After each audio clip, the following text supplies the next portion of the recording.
We weave our way through the busy city streets, with the mid-October sunset dyeing the sky a harsh red. As the remnants of summer were still lingering about, the air is warm and humid, fighting what is now the midst of fall. Ah, it's hot.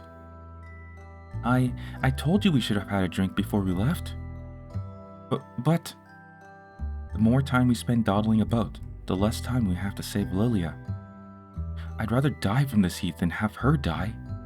Look, there it is. Irma skips ahead of me, pointing toward a fairly modern, lavish building in the distance.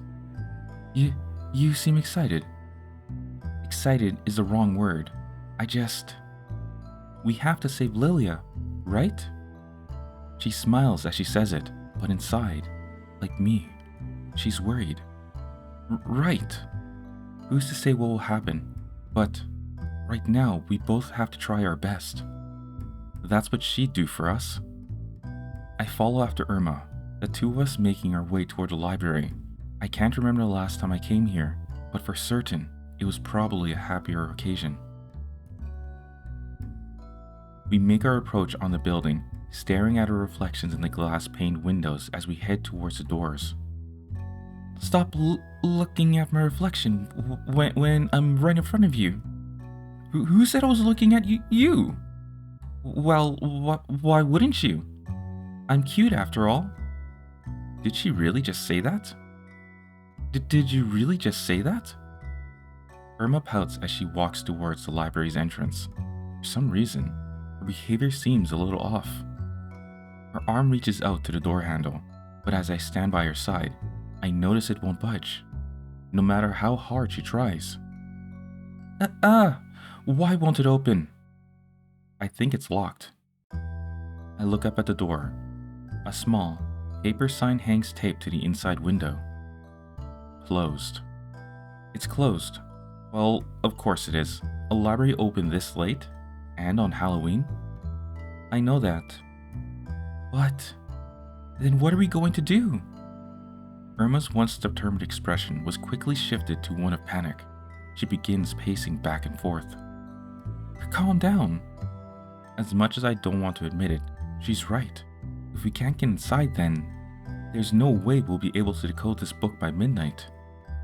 Maybe we can get in around the back. What? We're breaking in? Shh. When she puts it like that, I sound like a criminal. But is it really such a bad thing to save someone so important to me? I look around, both in an attempt to gather my thoughts and to find another way in. We can't give up, and the door certainly isn't going to stop us. Come on, this way. I began walking towards the back of the large building. It looks bigger and more ominous at night. So, we are breaking in. Irma follows me with a panicked expression, but the sparkle in her eyes tells a different story. It's the same look I see when she's excited. A new idea, a new burst of motivation. I've worked with her long enough to know what she's like. Irma quickly takes a spot by my side as the two of us head around the rear of the building. Neither of us make any attempt to be sneaky. No one would visit the library at this time on Halloween anyway. We walk up to the closest fire exit we can find. We need to do whatever it takes to save Lilia. I approach the door as Irma steps behind me, as if she were watching my actions intently. Taking a small run up, I push my weight against the door in an attempt to get inside, but alas, it doesn't budge. It won't open. I try a few more times out of desperation, but it doesn't move an inch. Well, it's a fire door. It's not going to open from the outside. I guess. You're right. I probably should have thought about that beforehand. Damn. The more we try, the harsher it feels inside. It's a feeling I despise. Uselessness. There must be some other way. There has to be. Maybe we can call up the librarian and say it's an emergency. Feelings of despair wash over me as I stare toward the ground, without contempt for my surroundings. I grasp onto anything I can think of. Irma was silent for a few moments, and then... What if I... Before I can lift my head, I hear a loud shatter as Irma lets out a faint yelp. Ah! I didn't expect it to be that loud. You're not helping either. Looking in the direction of the noise, my eyes trace their way upwards from a pile of shattered glass towards a small, broken window.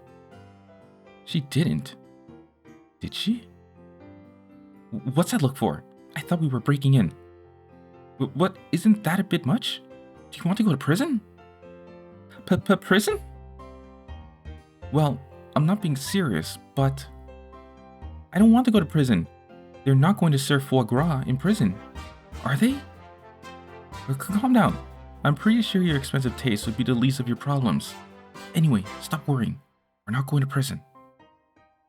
At least, I don't think we are. Yeah, you're right. Anyway, we can get in through the window. Just don't cut yourself on the glass. Did you hit your head? The window's too high to reach. Oh, well, obviously you'll have to lift me up. I'm certainly not lifting you up. When was the last time you dyed it, huh? I ignored the rude remark of someone who indulged in copious amounts of foie gras and triple cream brie. Alright.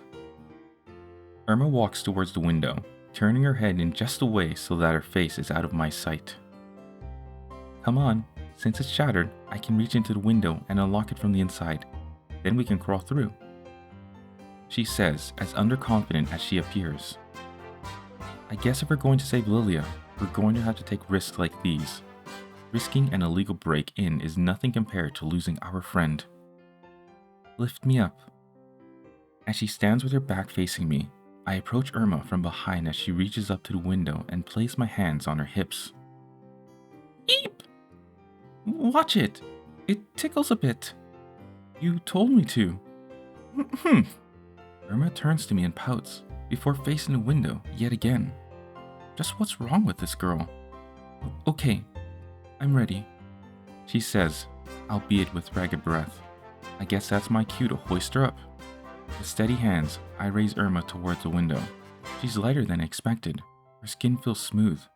Sometimes I forget Irma's a girl. Almost there. Just a bit more. A gust of wind suddenly ruffles her skirt as I avert my eyes, while I assume she's unlocking the window.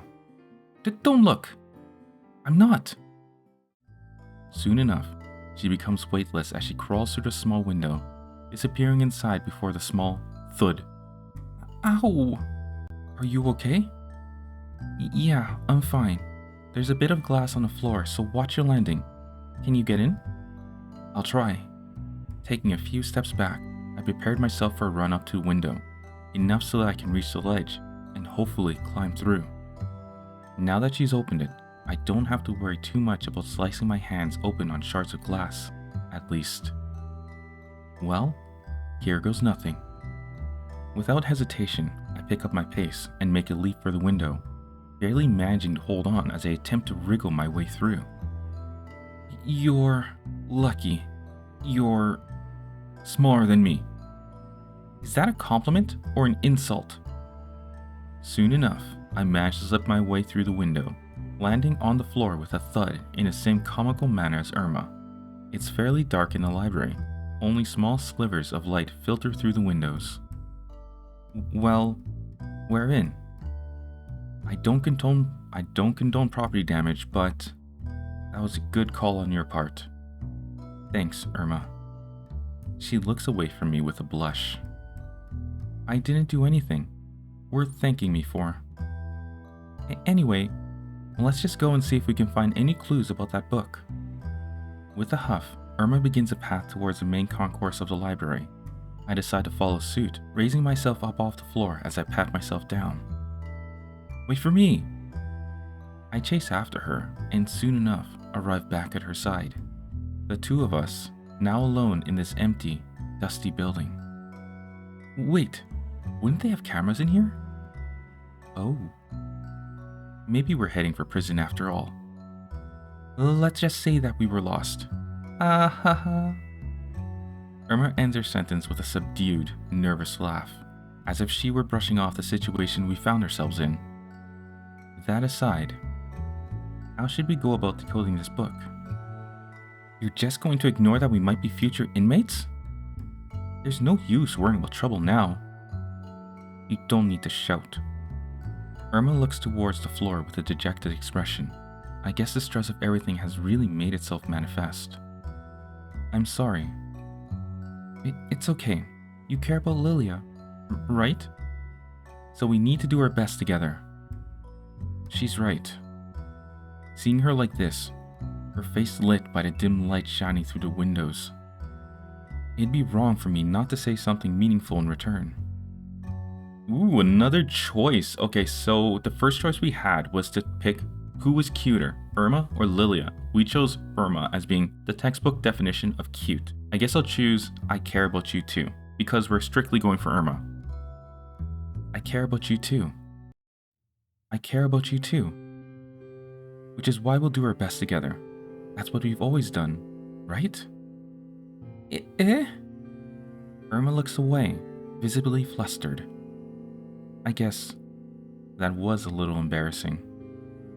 You don't need to say it, but thank you. She returns her gaze to me, albeit this time with a smile.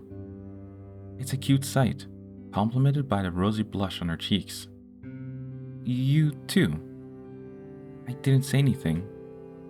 Right. Let's just go look for clues. I make my way to the nearest bookshelf, almost stumbling over my feet in the process. Rie, what exactly are we meant to be looking for again? Right, sorry, everything happened so fast. The author's name is Sybil, so anything you can find by her. Sybil what? That's a weird name. Hey, what about this? Irma shows me a book she randomly picked up from a shelf, in cursive Latin. Irma, that's just cursive Latin. Well, how am I supposed to know the difference? I can't read witch. Isn't that your job? Well, we wouldn't be in this situation if I could read the spellbook. I can only read some of it, and why the spell worked is a mystery to me. What do you mean? My mom never had any strange powers, and, well, I'm a guy. I never met my grandmother, but I do know she had powers. My parents used to fight about it all the time, even when I was a child. In the end, I never even got to meet my grandmother before she passed away. Not that I would have wanted to, after seeing what witchcraft does. Rie, I'm sorry. I didn't know. This is my fault. I shouldn't have brought it up. It's not, Irma. You didn't know. Anyway, we have to find Lilia. It was really difficult for me growing up, dealing with their constant fighting. But Lilia... That's right. Lilia is the one who pushed me to write. She's the one who saved me. It was so long ago, but I still remember it so clearly.